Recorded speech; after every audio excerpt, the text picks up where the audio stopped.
Ibrahim Adham রহমতুল্লাহ আলাইহি উনি ইবাদত করতে জঙ্গলে, বলকের জঙ্গলে তিনি একাকী ইবাদত বন্দী করতেন।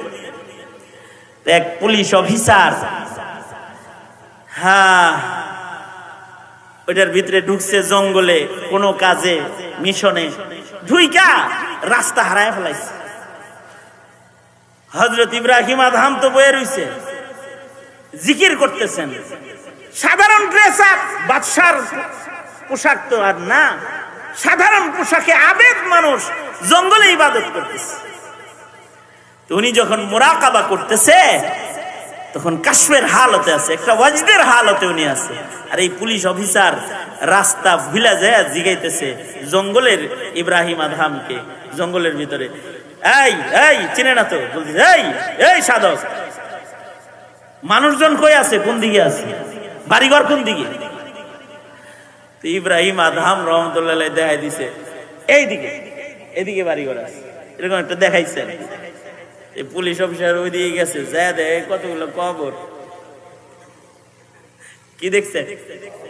হ্যাঁ, কবর। পুলিশ তো পুলিশই, আরে জিগাইছে বাড়িঘর কই আছে, দেখাই দিছে গুরুস্থান। ঘুরে আইছে, ঘুরে আইসে যে ইব্রাহিম আদহামকে কোনো কথা নাই, কথা ছাড়া বাড়ি, ডাইরেক্ট বাড়ি শুরু করছে। বাদশাকে পিটাইতেছে রাজ্যের পুলিশে। ইব্রাহিম আদহাম রহমতুল্লাহ আলাইহি যখন পিটনি খাইতেছেন,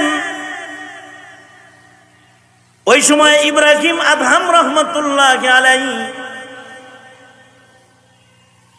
পিটাইতেছে তো পিটনি না ফিরায়া দুই হাত আকাশের দিকে তুলে ধরছে,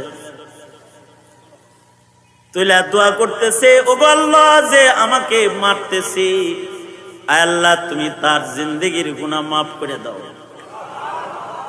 আয় আল্লাহ যে আমাকে পিটনি দিতেছে তুমি তার আব্বা আম্মাকে মাফ করে দাও। ওগো আল্লাহ তুমি তার মর্যাদা বাড়ায় দাও। আল্লাহ তুমি আমি ইব্রাহিমকে ক্ষমা করে দাও, আমার অনেক গুনাহ আমাকে মাফ করে দাও। দোয়া করতেছেন ইব্রাহিম। এই দোয়া যে করতেছে, দোয়া শুই না পুলিশ অফিসার আশ্চর্য হয়ে গেছে, এরে আমি পিটাই আর সে আমার জন্য দোয়া করতেছে, কারণটা কি? পিটানি বন্ধ করে কয়, নাম কি তোমার?